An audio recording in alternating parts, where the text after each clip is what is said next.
আজ আমি 2026 সালে মাধ্যমিক পরীক্ষার জন্য কি কি ম্যাপ পয়েন্টিং আসতে পারে সেই সম্পর্কে একটা ভিডিও করলাম। তাই ছাত্রছাত্রীরা তোমরা এই ভিডিওটা মনোযোগ সহকারে দেখে নাও। এইগুলি হচ্ছে গুরুত্বপূর্ণ 10টা ম্যাপ পয়েন্টিং, আশা করছি এর মধ্যে থেকে তোমরা পেয়ে যাবে। ফার্স্টে দেখো কৃষি 2026 সালের জন্য ইম্পর্টেন্ট হচ্ছে কার্পাস, কফি আর গম উৎপাদক অঞ্চল।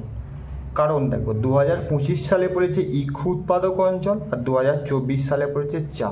তাহলে 2026 সালের জন্য তোমরা করবে কার্পাস উৎপাদক অঞ্চল ভারতের, কফি উৎপাদক অঞ্চল ভারতের আর গম উৎপাদক অঞ্চল ভারতের। এই তিনটে ভালো করে তোমরা করবে। তাহলে ফার্স্ট দেখো দেওয়া আছে কার্পাস উৎপাদক অঞ্চল। তোমরা কার্পাস উৎপাদক অঞ্চল করলে তোমরা এই গুজরাটের এই অংশটা আর মহারাষ্ট্রের এই অংশটা তোমরা কি করবে, চিহ্নিতকরণ তোমরা এই জায়গাটা চিহ্নিতকরণ তোমরা করে দেবে। এই অংশটার মতো তোমরা গুজরাট আর মহারাষ্ট্রের এই অংশটা তোমরা চিহ্নিতকরণ করে দেবে এবং যে কোনো একটা সিম্বল আমি সবুজ কালারই দেখাচ্ছি, ধরো ঠিক আছে, সবুজ কালারই আমি দেখাচ্ছি, ধরো এই অংশটা।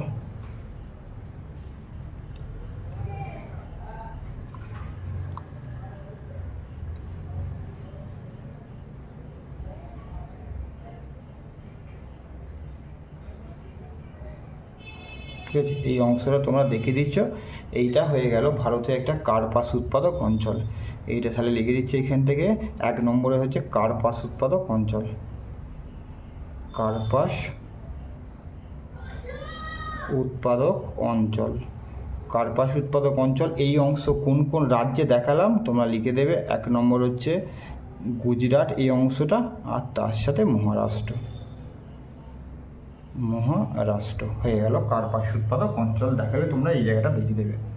তারপরে যে কফি অন্য একটা সবুজে করি, ধরো সবুজই করছি, ধরো কফি উৎপাদক অঞ্চল ডিপ সবুজে। তোমরা কফি উৎপাদক অঞ্চল তোমরা কেরালা এবং যে কর্ণাটকের কফি উৎপাদক অঞ্চল আছে এই পশ্চিম উপকূলে এই ধার বরাবর এই জায়গাটা তোমরা চিহ্নিতকরণ করে দেবে। এটা ডিপ সবুজ আমি কালারে করলাম, তোমরা পেন্সিলে করবে। এই জায়গাটায় তোমরা করে দিচ্ছ এই জায়গাটা, ঠিক আছে। এটা হচ্ছে কফি উৎপাদক অঞ্চল, কফি উৎপাদক অঞ্চল। এটা হচ্ছে কর্ণাটক আর কেরালা, কর্ণাটক এবং কেরালা রাজ্যের মধ্যে আমরা দেখালাম কফি উৎপাদক অঞ্চল। তারপরে গেছি গম উৎপাদক অঞ্চল। একটা গম উৎপাদক অঞ্চল করলে তোমরা যদি রেডি দেখাই আমি, ধরো অন্য একটা কালারে দেখুন,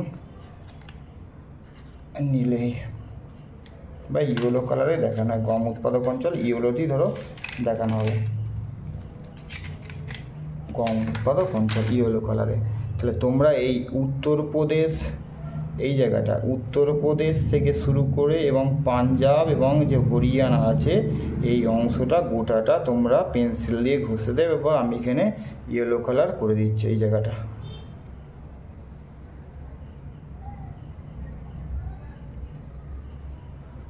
ঠিক আছে, এই জায়গাটা বাউন্ডারি যদি আমি করে নিই, বাউন্ডারি এই সোজা করে এই অংশটা এই সোজা করে পেন্সিল দিয়ে ঘষে দাও। এটা হচ্ছে গম উৎপাদক অঞ্চল, গম উৎপাদক অঞ্চল। ব্যাকেটে তোমরা লিখে দেবে উত্তরপ্রদেশ,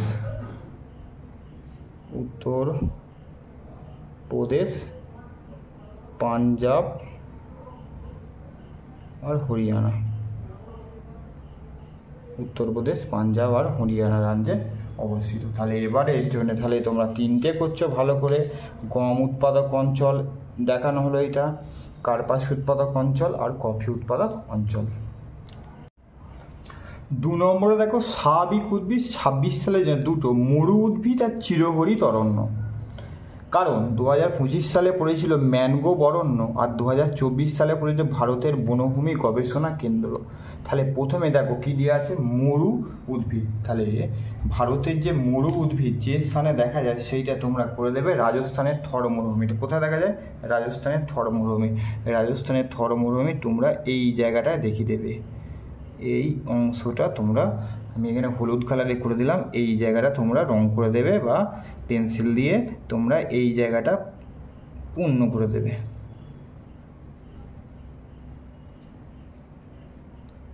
ঠিক আছে, এই জায়গাটা, এই জায়গাটা, তাহলে এই জায়গাটা আমি কি করলাম, মরু উদ্ভিদ অঞ্চল। এটা মরু উদ্ভিদ।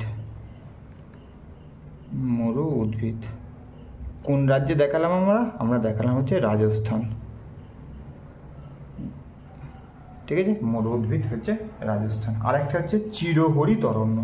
আর একটা আমরা কি দেখাবো ম্যাপেতে? চিরহরিত অরণ্য।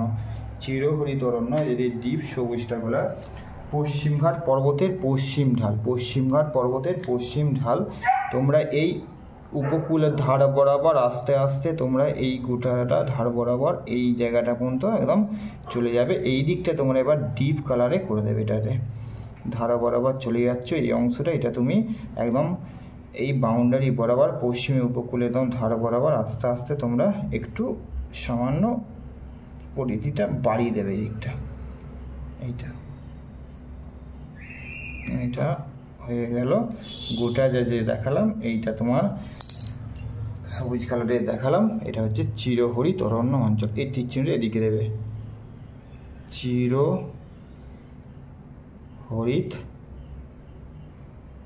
অরণ্য অঞ্চল। কি লিখবে? পশ্চিমঘাট পর্বতের পশ্চিম ঢাল, পশ্চিমঘাট পর্বতের পশ্চিম ঢাল। এটা হচ্ছে পশ্চিমঘাট পর্বতের পশ্চিম ঢালে চিরহরিত অরণ্য লক্ষ্য করা যায়। কিন্তু আবার উত্তর পূর্ব ভারতের বুঝছে অরুণাচল প্রদেশ, মেঘালয় যে মিজোরাম আছে সেই অংশেও তোমার লক্ষ্য করা যায়, বা সেই অংশ তোমার লক্ষ্য করা যায়। তোমরা কি করবে, এই ধারা বরাবর শুরু হয়ে এই এই যে অরুণাচল প্রদেশ আছে না, এই ধারা বরাবর তোমরা ধারা বরাবর এই জায়গাটাও তোমরা দেখাতে পারবে। দুটো জায়গায় দেখা যায়, একটা হচ্ছে পশ্চিমঘাট পর্বতের পশ্চিম ঢাল আর মেঘালয়ের যে মৌসিনরাম, অরুণাচল প্রদেশ, মিজোরাম আছে এই অংশে, এটা হচ্ছে উত্তর পূর্ব ভারতের। এইটা তোমরা এই জায়গাটা দেখিয়ে দেবে। এইটাও চিরহরিত অরণ্য অঞ্চল, এটাও চিরহরিত অরণ্য অঞ্চল। এইটা তোমরা দেখানো হলো উত্তর পূর্ব ভারতের, উত্তর পূর্ব ভারতের চিরহরিত অরণ্য অঞ্চল। ব্যাকেটে লিখে দেবে মিজোরাম আর অরুণাচল প্রদেশ, অরুণাচল প্রদেশ, মেঘালয়। হয়ে গেল। এবার আসো মৃত্তিকা থেকে 2026 সালের জন্য ইম্পর্টেন্ট দেখো, কৃষ্ণ মৃত্তিকা, মরু মৃত্তিকা, লোহিত মৃত্তিকা, মরু গবেষণা কেন্দ্র, মৃত্তিকা গবেষণা কেন্দ্র। কেন? 2025 সালে মাধ্যমিক পরীক্ষায় পড়েছিল ল্যাটেরাইট মাটি আর 2024 সালে পড়েছিল লবণাক্ত মাটি। 26 সালের জন্য তোমরা এগুলো করবে। ফার্স্টে দেখো দিয়ে আছে কৃষ্ণ মৃত্তিকা।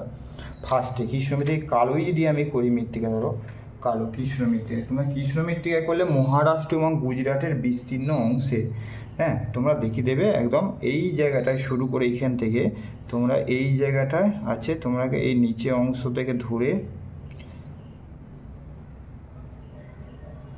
এই জায়গাটা চিহ্নিতকরণ করে দেবে। এই জায়গাটা, এই জায়গাটা তোমরা ভালো করে দেখিয়ে দেবে।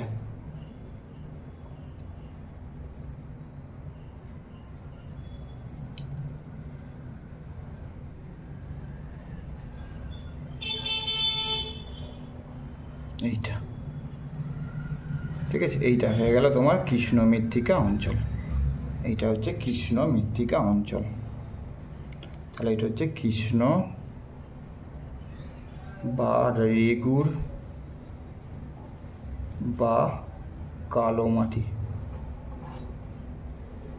কালো মাটি কোথায়? এটা দেখালাম বেশিরভাগই মহারাষ্ট্র আর মধ্যপ্রদেশের অংশবিশেষ আর গুজরাটের কিছু অংশবিশেষ আমি দেখিয়ে দিলাম। এটা কৃষ্ণ মৃত্তিকা অঞ্চল। তারপরে 2 নম্বর দিচ্ছে মরু মৃত্তিকা। মরু মৃত্তিকা আগে মরুভূমি যে অংশ করা হলো, মরু মৃত্তিকা অন্য কালার যদি করা হয় মরু মৃত্তিকা, ধরো বাউন্ড কালারই করি না, ঠিক আছে? তাহলে মরু মৃত্তিকা তোমরা এই জায়গাটায় এই অংশটা তোমরা করে দেবে, ঠিক আছে? এটা রাজস্থানে যে থর মরুভূমি আছে,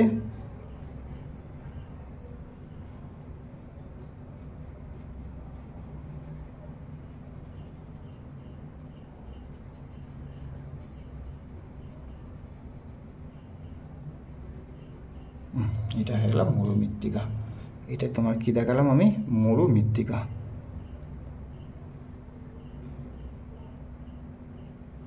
মরু মৃত্তিকা অঞ্চল কোন রাজ্যে দেখালাম? রাজস্থান, ঠিক আছে? তারপর হচ্ছে লোহিত মৃত্তিকা। লোহিত যদি লাল রঙের দেখানো হয়, লোহিত মৃত্তিকাটাকে যদি আমি লাল রঙের দেখানো হয়, লোহিত মৃত্তিকা, লোহিত মৃত্তিকা তোমরা এই জায়গাটায় তোমরা একটা মোটামুটি চিহ্নিতকরণ করে দেবে। এই জায়গাটায়,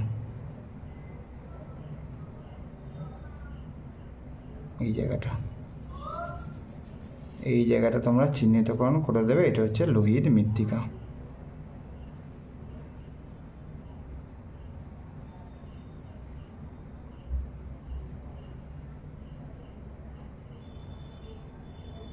ঠিক আছে? এই জায়গাটা তোমরা লোহিত মৃত্তিকা চিহ্নিতকরণ করে দিচ্ছ। দিয়ে এইটা হচ্ছে লোহিত মৃত্তিকা, লোহিত মৃত্তিকা, বুঝছে? ব্যাকেটে তোমরা লিখে দেবে ছত্তিশগড় আর উড়িষ্যা, একটা রাজ্যের নাম তোমরা লিখে দিচ্ছ, ছত্তিশগড় এবং উড়িষ্যা লোহিত মৃত্তিকা হয়ে গেল। তারপরে তোমার দেওয়া আছে কি? মরু গবেষণা কেন্দ্র। মরু গবেষণা কেন্দ্রের নাম হচ্ছে যোধপুর। মরু গবেষণা কেন্দ্রের নাম হচ্ছে তোমার যোধপুর। যোধপুর তোমরা দেখাবে কোনটা? এই যে বাঁকটা আছে, এই বাঁক থেকে ঠিক 1 সেন্টিমিটার মতো নিচের দিকে কোণ করে নামবে। এই যে পয়েন্টটা আছে, এইখানটা তোমার গোল করে দিলাম আমি, এইটা যোধপুর। যোধপুর হচ্ছে মরু গবেষণা কেন্দ্র। যোধপুরটা কি? এখানটা ছোট করে লিখে দেবে, মরু গবেষণা কেন্দ্র। মরু গবেষণা কেন্দ্র কোথায় অবস্থিত? হয়েছে রাজস্থানের যোধপুরেতে অবস্থিত। আর একটা দিয়েছে মৃত্তিকা গবেষণা কেন্দ্র। ভারতের মৃত্তিকা গবেষণা কেন্দ্র অবস্থিত মধ্যপ্রদেশের ভূপালে। কোথায় অবস্থিত? মধ্যপ্রদেশের ভূপালে। ভূপালে করবে এই যে নর্মদা বা তাপ্তি নদীর যে মোহনা আছে, এই মোহনা থেকে শুরু আস্তে আস্তে তোমরা এই মাঝখানটায় আসবে, ঠিক তার ওপর দিকটাতে এই বরাবর তুমি আসবে মধ্যখানটা মোটামুটি মধ্যখানটা এসে তোমরা তারপরে ঠিক একটু ওপর দিকে উঠে যাবে এই জায়গাটা, ঠিক আছে? যেটা তুমি এই সোজাসুজি মোটামুটি এইটাকে ধরবে, এইটা ঠিক সোজাসুজি মধ্যখানটা এসে যাবে। এইটা হচ্ছে ভূপাল। এটা হয়ে গেল তোমার, এটা আমি কি দেখালাম? ভূপাল। ভূপালটা কি? ভূপালটা হচ্ছে মরু গবেষণা কেন্দ্র। মরু গবেষণা কেন্দ্র ভারতের, এই মৃত্তিকা গবেষণা কেন্দ্র, ভারতের মৃত্তিকা গবেষণা কেন্দ্র, মৃত্তিকা গবেষণা কেন্দ্র। এবার দেখো 4 নম্বরে নদ নদী এবং হ্রদ 2026 সালে, তার আগে দেখে নেই 2025 সালে কি পড়েছে? নদী থেকে পড়েছে মহানদী, আর 2024-এ পড়েছে নর্মদা নদী, ঠিক আছে? এবার আমরা ফার্স্ট দেখে নেবো। এবারে যে পড়ার চান্স আছে, ফার্স্টে দেখো কৃষ্ণা নদী। তাহলে কৃষ্ণা আর গোদাবরী তোমরা একদম পড়ে দেবে। এই যে নদী মোহনা আছে, এইটা একটা আর এইটা একটা, দুটো হচ্ছে নদী মোহনা, ঠিক আছে? এই নদী মোহনা, এইটা হচ্ছে কৃষ্ণা নদীর মোহনা। তুমি এই বরাবর আস্তে আস্তে ওপর দিকে উঠে গিয়ে এই বরাবর ধারা বরাবর নিচের দিকে নেমে যাবে, আর এখান থেকে একটা ফ্যাঁকড়া বার করে দেবে, আর এখান থেকে একটা উপনদী তুমি বার করে, নদীটা তীর চিহ্ন হচ্ছে এই দিকটা, ঠিক আছে? এটা হয়েছে তোমার কৃষ্ণা নদী। এটা কি নদী? কৃষ্ণা হলো। এটা তুমি কৃষ্ণা নদী তুমি দেখিয়ে দেবে।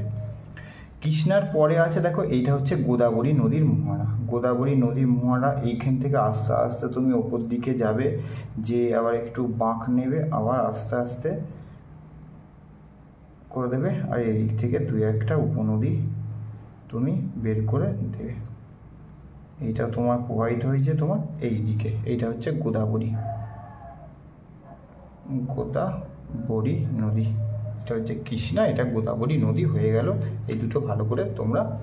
তারপর হচ্ছে গোদাবরী হলো কাবেরী। কাবেরী হচ্ছে দক্ষিণ ভারতের পবিত্র নদী হয়েছে। কাবেরী নদীর মোহনা হচ্ছে তোমার এইটা হচ্ছে কাবেরী নদীর মোহনা।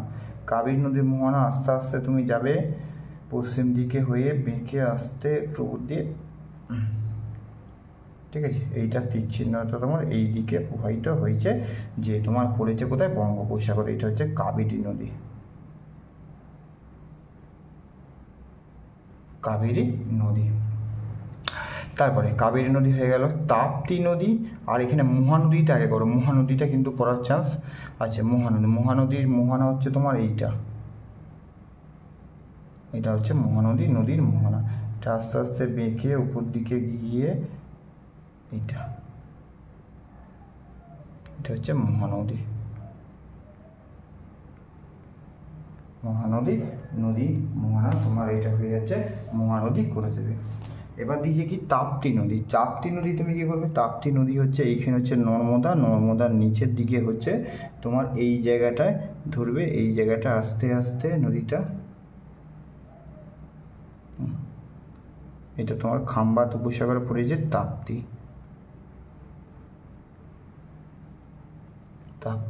নদী। তারপর হচ্ছে তোমার সুবর্ণরেখা দেয় না, হয়েছে সুবর্ণরেখা তবু দেয় না, তোমার করতে হবে সুবর্ণরেখাটা। নদীটা দেখে না একটুখানি। সুবর্ণরেখা নদী হচ্ছে তোমার এই জায়গা থেকে উৎপন্ন আসবে, এসে তোমার উড়িষ্যার মধ্যে দিয়ে প্রবাহিত হয়েছে। এই জায়গাটা পড়ে না, তবু আবার দেখে রাখবে। তারপর তোমার করবে চিল্কাহ্রদ সবচেয়ে সুবিধা। চিল্কাহ্রদে তোমরা করে দেবে এই যে আছে, এই যে বাঁকের এই যে অংশ, এটা হচ্ছে তোমার খাঁজটা আছে, এটা হচ্ছে চিল্কাহ্রদ।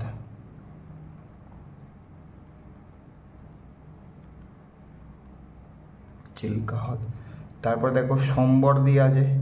চিল্কা হলো সম্বর তুমি কি করে করবে, সম্বর যে হ্রদ আছে, সম্বর হ্রদটা এই সোজা আসবে, আর এইখানটা ধরবে, এই সোজা এইটার ওপর দিক থেকে এসে যেখানে মিশবে এই জায়গাটা ধরে তুমি করে দেবে এইটা, এই জায়গাটা হচ্ছে সম্বর হ্রদ। তারপর দেখবে লুনি দিয়ে আছে। সম্বর হ্রদ থেকে প্রবাহিত হয়ে তোমার কি পড়েছে, কচ্ছের যে রনে করেছে লুনি, এই সম্বর হ্রদ থেকে আস্তে আস্তে বেঁকে এই দিক থেকে প্রবাহিত হয়েছে। এটা হচ্ছে তোমার লুনি নদী, ঠিক আছে। কচ্ছের রনে গিয়ে তোমার পতিত হয়েছে। তারপরে তোমার কি দিয়েছে, ওইটা লুনি হয়ে গেলো ভীমানাথ কয়াল তুমি করবে। এই যে ভারতে এই যে বাঁকটা দেখতে হয়েছে, এই বাঁকের এই যে অংশটা ভালো করে, এইটা হচ্ছে ভীমানাথ, এটা হচ্ছে ভীম্বানাথ। এই যে বাঁকটা আছে, এইটা হচ্ছে ভীম্বানাথ। ভয়ে কা ময়ে আকা দন্তন্নয় আকা দ, এটা হচ্ছে ভীম্বানাথ। প্যাংগং লেক কী করবে, প্যাংগং হচ্ছে তোমার লাদাখে অবস্থিত প্যাংগং। এই যে বাঁকটা আছে, বাঁকের এই অংশটাই তোমরা করে দেবে ছোট করে প্যাংগং লেক। ওই যে বাঁকের এটা হচ্ছে প্যাংগং পরিচালকা অনুস্কর প্যাংগং হ্রদ। এটা হচ্ছে ভারতের উচ্চতম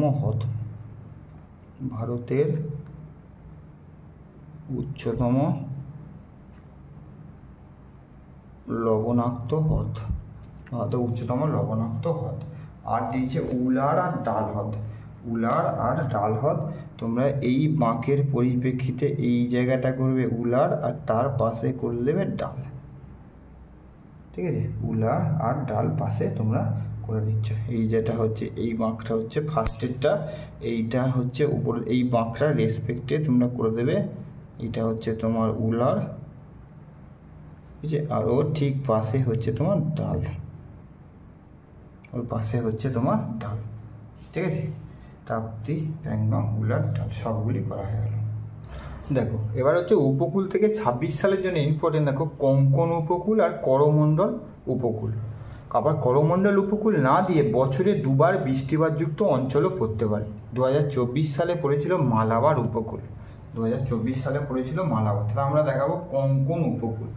কঙ্কন উপকূলে তোমরা এই যে বাঁকটা আছে দেখতে পেয়েছো, হ্যাঁ, এই বাঁকটা ঠিক ওপরটা থেকে শুরু করবে, ওপরটা থেকে, ঠিক আছে, ধার বরাবর আস্তে আস্তে তোমরা ধার বরাবর ওপর দিকে এই বাঁকের এখানে মতো এই করে দেবে। এবার আমি এটাকে অন্য একটা কালার আমি চিহ্নিতকরণ করি কালার দিয়ে, ঠিক আছে। এইটাকে আমি এই গোলাপি কালারে চিহ্নিতকরণ করে দিলাম, গোলাপি কালারে আমি চিহ্নিতকরণ করে দিলাম। এই গোটাটা হয়ে গেল কি উপকূল? কঙ্কন উপকূল। কঙ্কন উপকূল, এইটা গোটাটা হয়ে গেল কি উপকূল? কঙ্কন উপকূল, ঠিক আছে। তারপরে দিয়েছে করমণ্ডল উপকূল বা বছরে দুবার বৃষ্টিপাতযুক্ত অঞ্চল। যদি আমি অন্য একটা কালারে চিহ্নিতকরণ করি, নীলটা যদি ধরি, নীলে ধরো, ডিপ নীলে, তাহলে তোমরা করবে এই মাঝখানটা ধরবে, মাঝখান থেকে ধারা বরাবর আস্তে আস্তে উপরভাবে উঠে দিয়ে এই দাগে শেষ করে দেবে, ঠিক আছে। এই দাগটার কাছে গিয়ে তুমি শেষ করে দেবে, এইটাকে তুমি পূরণ করে দাও।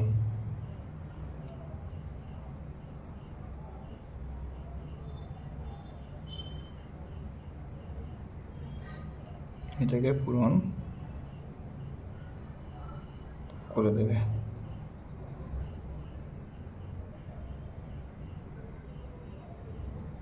হলো, এইটা হয়ে গেল করমণ্ডল উপকূল। এটা তুমি দেখাবে করমণ্ডল উপকূল, যেটা হচ্ছে বছরে তামিলনাড়ুর উপকূল, করমণ্ডল উপকূল, ঠিক আছে, বছরে দুবার বৃষ্টিপাতযুক্ত অঞ্চল, ব্র্যাকেটে লিখে দেবে তামিলনাড়ু, তামিলনাড়ু, ঠিক আছে। এই দুটো তোমার উপকূল থেকে দেওয়া হলো। এবার আসো শহরনগর 7 নম্বর, 2026 সালের জন্য ইম্পর্টেন্ট। আগে দেখে নাও 2025 সালে পড়েছিল চণ্ডীগড়, 2024 সালে পড়েছিল বেঙ্গালুরু। এবার 26 সালের জন্য নিউ দিল্লি বা নতুন দিল্লি না দিয়ে উত্তর ভারতের একটি প্রশাসনিক কেন্দ্র দিতে পারে, ভারতের রাজধানী অঞ্চল। তাহলে ফার্স্টে আমরা করে দিই নিউ দিল্লিটা, ফার্স্টে নিউ দিল্লি। তোমরা নিউ দিল্লি কী করে ভারতের রাজধানী অঞ্চল, এই যে আছে বাঁকটা আছে, ঠিক আছে, এর যে বাঁকটা, এই বাঁকটির ঠিক বা 1 সেন্টিমিটার মতো তোমরা পশ্চিম দিকে আসবে, ঠিক আছে। এইটা সোজা তোমরা 1 সেন্টিমিটার পশ্চিম দিকে আসবে, ঠিক আছে। এই জায়গাটা তোমরা করে দেবে, এইটা হলো। এই বাঁকটা থেকে তোমরা করে দিত, এইটা হচ্ছে রাজধানী অঞ্চল, হচ্ছে নতুন দিল্লি বা নিউ দিল্লি। নিউ দিল্লি তোমার হয়ে গেল। তারপরে তোমার করে দাও কি আছে দেখো, মুম্বাই আমরা আগে একটা ম্যাপে করলাম।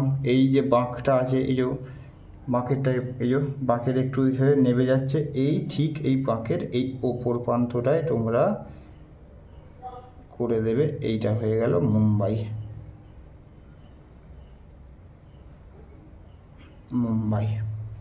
তারপরে এই যে কলকাতা আমরা আগের একটা ম্যাপে করলাম, কলকাতা এই যে এই বিন্দুটা হচ্ছে হলদিয়া, এই ঠিক ওপর দিকটা তোমরা এই জায়গাটা করে দিচ্ছ, এইটা হয়ে গেল কলকাতা। এইটাই করে দিচ্ছ, এইটা আমরা করে দিচ্ছি কলকাতা।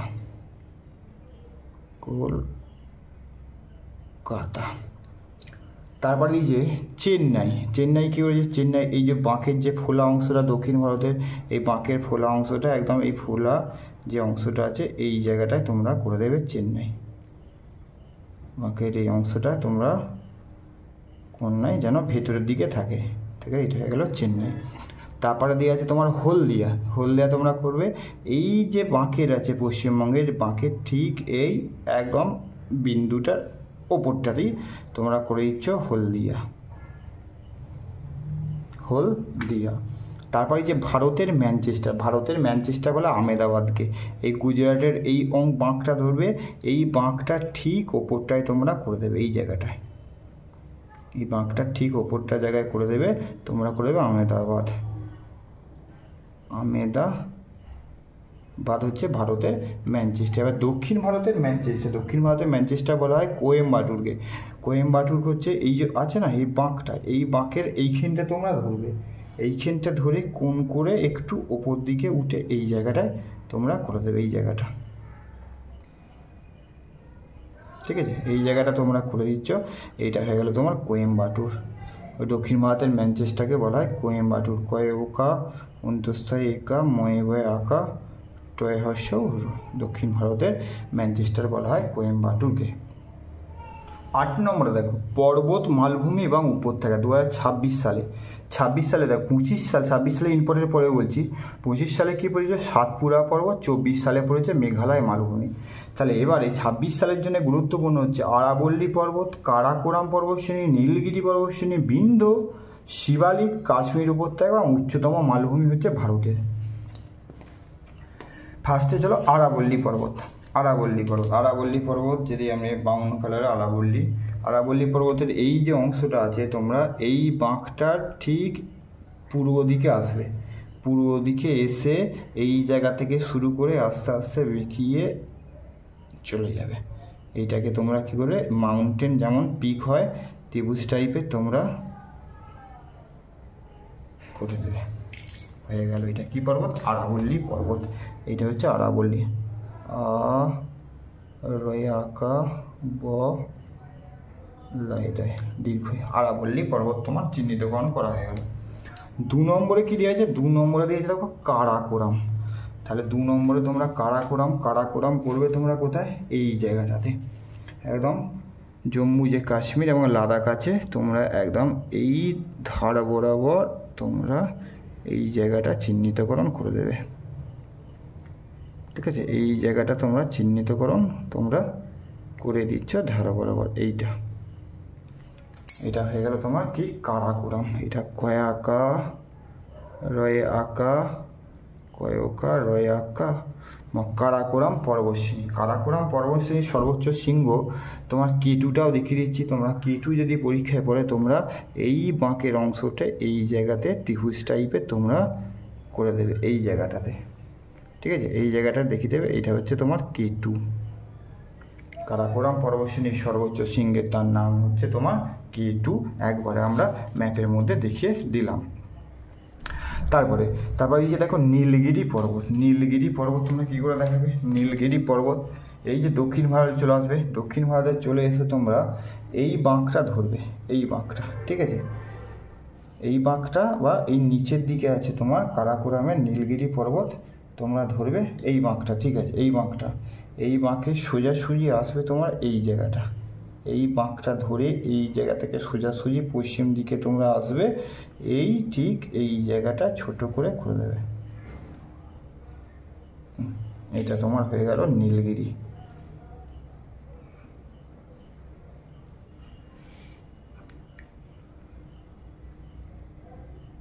নীলগিরি পর্বত তোমার হয়ে গেল।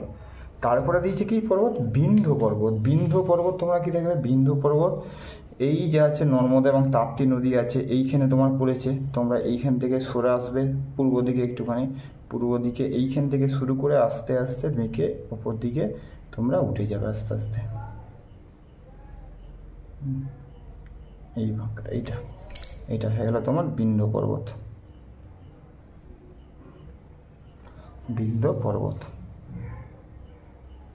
ঠিক আছে। তারপরে দিয়েছে কি দিয়েছে? শিবালিক পর্বতশ্রেণী। তোমরা এই বাঁকটা এইখানটা ধরবে, এইখান থেকে সোজাভাবে আস্তে আস্তে এইটা, এবং তোমরা এই জায়গা থেকে সোজাভাবে এইটাকে একটু বোল্ড করে দেবে, ঠিক আছে। এটা একটু বোল্ড করে দিচ্ছ, আর সাথে এদিকে একটু দুবার করে একটু বোল্ড করে দিচ্ছ, এই জায়গাটাও তোমরা বোল্ড করে দিচ্ছ, এইটা এবং এইটা। এটা গোটাটাই হচ্ছে শিবালিক। তাহলে শয়াশই বয়াকা লয়াশই ক শিবালিক পর্বতশ্রেণী পৈরেপ তালবস্য পর্বতশ্রেণী, শিবালিক পর্বতশ্রেণী হয়ে গেল। তারপর হচ্ছে তোমার দিচ্ছে কাশ্মীর উপত্যকা। কি দিচ্ছে? কাশ্মীর উপত্যকা হচ্ছে জম্মু আর যে কাশ্মীর উপত্যকা আছে, অন্য কালারে যদি আমি দেখাই কাশ্মীর উপত্যকা, জম্মু এবং যে কাশ্মীরে তোমরা দেখিয়ে দেবে এই জায়গাটাতে, এইটাতে, এটা হচ্ছে কাশ্মীর উপত্যকা। এই যে জম্মু আর কাশ্মীরের এই জায়গাটার নাম হচ্ছে কাশ্মীর উপত্যকা। এইটা হচ্ছে তোমার কাশ্মীর উপত্যকা, কাশ্মীর উপত্যকা, কাশ্মীর উপত্যকা। এবারে দিয়েছে ভারতের উচ্চতম মালভূমি। ভারতের উচ্চতম মালভূমির নাম হচ্ছে লাদাখ। লাদাখ আমি লাল অন্য একটা কালারের চিহ্নিত করে তোমার পেন্সিলে করবে। লাদাখ তোমরা যদি করো, এই যে বাঁকটা আছে, এই বাঁকের এই অংশটা তোমরা এখানটা হয়ে গেছে, এই জায়গাটা তোমাকে দেখাতে হবে। হ্যাঁ, এটা একটার মধ্যে লেখা গেছে, এই এই এই বাঁকের এই অংশটা তোমরা চিহ্নিতকরণ করে দেবে। এইটা হয়ে যাবে তোমার লাদাখ। লাদাখ মালভূমি ভারতের উচ্চতম মালভূমি। লাদাখ মালভূমি ভারতের উচ্চতম মালভূমি। 9 নম্বরে হচ্ছে জলবায়ু অঞ্চল। 2025 সালে দেখো সর্বাধিক বৃষ্টিপাতযুক্ত স্থান তোমার মৌসিনরাম, যেটা দেখাতে হতো মৌসিনরাম মেঘালয়ের, এটা সর্বাধিক বৃষ্টিপাতযুক্ত স্থান 2025 সালে পড়েছিল। 24 সালে কি বলেছে, শীতকালীন বৃষ্টিপাতযুক্ত অঞ্চল, মানে বছরে যে বা দুবার বৃষ্টিপাতযুক্ত অঞ্চল সেটা দেখালেই তোমার হয়ে যেত। তাহলে এবারে 26 সালের জন্য যেটা ইম্পর্টেন্ট দেখো, বৃষ্টির ছায়া অঞ্চল একটা সেটা, আর অতি অল্প বৃষ্টিপাতযুক্ত অঞ্চল বা ভারতের শুষ্কতম অঞ্চল। তাহলে শুষ্কতম যে অঞ্চলটা হয়েছে আর অতি অল্প বৃষ্টিপাতযুক্ত অঞ্চল, দেখো এখানে এবার ম্যাপে এবার দেখে নাও ভারতের একটি বৃষ্টির ছায়া অঞ্চল। বৃষ্টির ছায়া অঞ্চল তোমরা কী করবে, পশ্চিমঘাট পর্বতের পূর্ব ঢাল, পশ্চিমঘাট পর্বতের পূর্ব ঢাল তোমরা এই জায়গাটা যদি চিহ্নিতকরণ এই জায়গাটা যদি তোমরা চিহ্নিতকরণ করে দাও, পশ্চিমঘাট পর্বতের পূর্ব ঢাল এই জায়গাটা, এইটা একটা পশ্চিমঘাট পর্বতের ভারতের বৃষ্টির ছায়া অঞ্চল, এইখানে একবার দেখাতে পারো। অথবা মেঘালয় মালভূমি মৌসিনরামের সবচেয়ে বেশি বিশেষ তার বিপরীত প্রান্তে অবস্থিত শিলং যদি তোমরা করো, শিলং তোমরা এই জায়গাটায় তোমরা করে দেবে। দুটি কিন্তু বৃষ্টির ছায়া অঞ্চল। তাহলে এইটাও বৃষ্টির ছায়া অঞ্চল, এইটাও বৃষ্টির ছায়া অঞ্চল। হ্যাঁ, বৃষ্টির ছায়া অঞ্চল। এটা কোথায় গেলাম, পশ্চিম ঘাট পর্বতের পূর্ব ঢাল, পশ্চিমঘাট পর্বতের পূর্ব ঢাল। আর এটা হচ্ছে মেঘালয়ের হচ্ছে মৌসিনরামের বিপরীত প্রান্তে অবস্থিত হচ্ছে শিলং। এইটাও বৃষ্টির ছায়া অঞ্চল, এটা শিলং, আর এটা বৃষ্টির ছায়া অঞ্চল পশ্চিমঘাট পর্বতের পূর্ব ঢাল, যে কোনো একটা তোমার দেখে দিলেই হবে। ভারতের অতি অল্প বৃষ্টিপাতযুক্ত অঞ্চল, অতি অল্প বৃষ্টিপাতযুক্ত অঞ্চলে নীল কালার দেখানো হয়, অতি অল্প তোমরা দেখাবে রাজস্থানের যে থর মরুভূমি অংশটা, এই জায়গাটা তোমরা চিহ্নিতকরণ করে দেখিয়ে দেবে। এইটা আমি প্লাস চিহ্ন দিয়ে করে দিলাম, এটা প্লাস চিহ্ন দিয়ে আমি করে দিলাম। এটা অতি অল্প বৃষ্টিপাতযুক্ত অঞ্চল, এইটা অতি অল্প বৃষ্টিপাত যুক্ত অঞ্চল। আর একটা যে ভারতের শুষ্কতম অঞ্চল তোমরা দেখিয়ে দেবে লাদাখ। ভারতের শুষ্কতম অঞ্চল তোমরা দেখিয়ে দেবে লাদাখ। লাদাখের এই জায়গাটা তোমরা দেখিয়ে দেবে, ঠিক আছে। এইটা হচ্ছে ভারতের শুষ্কতম অংশ, এই জায়গাটা তোমরা দেখিয়ে দিচ্ছ লাদাখ।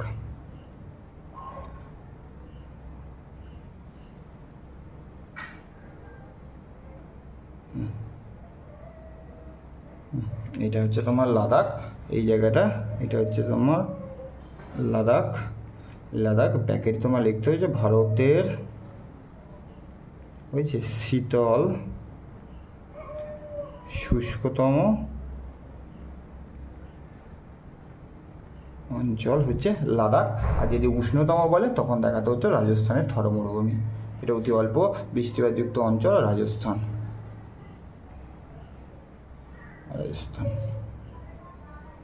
এবার দেখো শিল্প কেন্দ্র 2026 সালের জন্য যে ভারতের বৃহত্তম পেট্রোরসায়ন কেন্দ্র ভারতের রুর, ভারতের বৃহত্তম তৈল শোধনাগার, পশ্চিমবঙ্গের লৌহ ইস্পাত একটি কেন্দ্র। 25 সালে কি বলছে, পূর্ব ভারতের একটি ভারী ইঞ্জিনিয়ারিং শিল্প কেন্দ্র, আর উত্তর ভারতের মোটর গাড়ি নির্মাণ কেন্দ্র 2024 সালে পড়েছে। তাহলে ফার্স্টে দেখো ভারতের বৃহত্তম পেট্রো রসায়ন শিল্পকেন্দ্র, এইটা আবার দুটো ভাগে ভাগ করবে, একটা সরকারি আর একটা বেসরকারি। ঠিক আছে, এটা আবার দুটো ভাগে ভাগ করবে, একটা সরকারি আর একটা বেসরকারি। তাহলে সব বেসরকারি প্রথমে করি। সবচেয়ে বড় যে পেট্রো রসায়ন কেন্দ্রের নাম, সবচেয়ে বড় পেট্রো রসায়ন কেন্দ্রের নাম হচ্ছে জামনগর। জামনগর আছে, এই যে বাঁকটা আছে তোমরা এই বাঁকের এই জায়গাটা ত্রিভুজ টাইপের মতো করে দেবে, এইটা হচ্ছে জামনগর।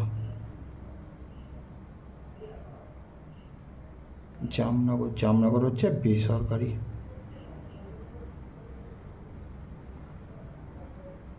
ঠিক আছে, বর্তমানে এবার সরকারি বৃহত্তম, সরকারির দহেজ।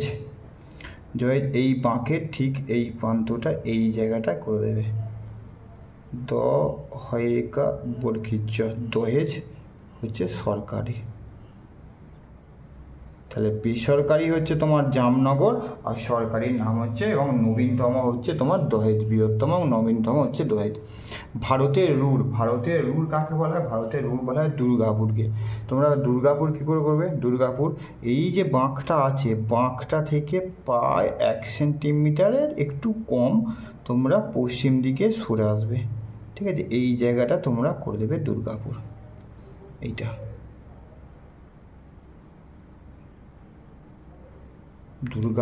দুর্গাপুর।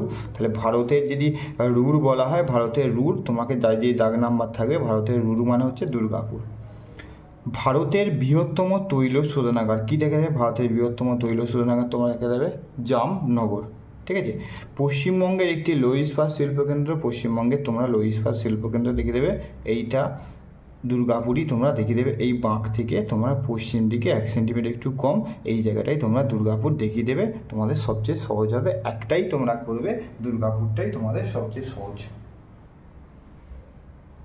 এবার আসুন সর্বশেষ 11 নম্বর 26 সালে হচ্ছে বিমানবন্দর। বিমানবন্দরটাকে একবারে দক্ষিণ, পূর্ব, পশ্চিম হয়েছে ভারতের বিমানবন্দরগুলো তোমার নাম করতে হবে। তাই প্রথমে যদি আমি দক্ষিণ ভারতের আন্তর্জাতিক বিমানবন্দর, দক্ষিণ ভারতের আন্তর্জাতিক বিমানবন্দর তোমরা কি চেন্নাই আমরা আগেও দেখেছি। এই যে ফোলা অংশ যে আছে, ফোলা অংশের একদম এই প্রান্তটায় তোমরা একদম বাউন্ডারির ভেতর দিকে করবে, জল এই বাইরের দিকে হচ্ছে জল, ভেতর দিকে তোমরা করবে, এইটা হচ্ছে চেন্নাই। ঠিক আছে, দক্ষিণ ভারতের বৃহত্তম হয়ে গেল আন্তর্জাতিক বিমানবন্দর হচ্ছে চেন্নাই। পূর্ব ভারতে হচ্ছে কলকাতা আমরা আগেও দেখেছি। কলকাতা তোমরা এই যে বাঁকটা আছে, ঠিক এই যে বাঁকের হোল দিয়ে ধরেছিলাম, এর ঠিক ওপর দিকটা, ওই ঠিক ওপর দিকটা তোমরা উঠে যাচ্ছ একদম এই জায়গাটা, এইটা হয়ে গেল কলকাতা। এটা হচ্ছে কলকাতা হচ্ছে তোমার কি? কলকাতা হচ্ছে পূর্ব ভারতের বৃহত্তম আন্তর্জাতিক বিমানবন্দর হচ্ছে কলকাতা।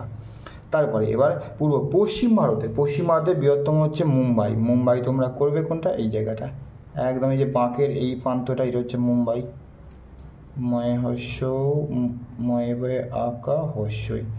মুম্বাই হচ্ছে পশ্চিম ভারতের বৃহত্তম আন্তর্জাতিক বিমানবন্দর। আর ভারতের বৃহত্তম বিমানবন্দর তোমার কী করতে হবে? দিল্লি তুমি কী করে করবে? দিল্লি তোমায় করতে হবে এই যে আছে তোমার এই বাঁকটা থেকে পশ্চিম দিকে তুমি 1 সেন্টিমিটারের মতো আসবে। ঠিক আছে, দেখে এইখান থেকে লাইন টেনে দেখে নেবে এই জায়গাটা হচ্ছে, এটা হয়ে গেল তোমার দিল্লি। এটা হচ্ছে তোমার দিল্লির যে বিমানবন্দর, সে বৃহত্তম বিমানবন্দর ভারতের, সেটার নাম হচ্ছে ইন্দিরা গান্ধী বিমানবন্দর, ভারতের বৃহত্তম বিমানবন্দর।